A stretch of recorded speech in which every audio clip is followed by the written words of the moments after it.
বেশি লোভ করলে এমনই হয়। বেশি লোভ করতাম গেছিলাম, ठीक है। হাটে গেছিলাম, বাজার করতাম।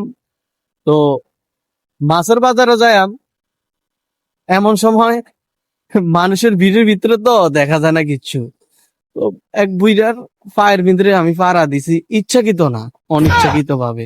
আর পাড়া খাওয়ার পরে এখন বুইড়া গেছে সেতি, তুই আমার পায়ের ভিতরে তুই পাড়া খাইছস। যাক, কি কইরাম, আঙ্কেল ক্ষমা করে দেন, আঙ্কেল মাফ করে দেন, ভুল হইছে। আঙ্কেল কি কইলো, যাক খুশি হইছে।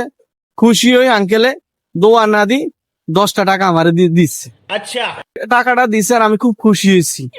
এখন চিন্তা করতেছি যে 10 টাকা দিয়ে কি হইব, 10 টাকা দিয়ে একটা চা হইব, ठीक है। একটা বনের টিয়া তো দরকার। আঙ্কেল যেহেতু খুশি হয়ে আমারে 10টা টাকা দিছে, তো বুদ্ধি করি লোভে আবার দিছি আঙ্কেলের ফাড়া।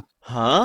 এবার তো আঙ্কেল রাগি সেতি, এমন রাগা রাগছে, শেষ পর্যন্ত মনে করেন এই গেল একটা শর্টকনা দি ব্যাকের সামনে, ওই যে 10টা টাকা দিছে ওই 10টা টাকা লই গেছে কিনা, পাইলাম সরম, 10টা টাকাও আড়াইলাম।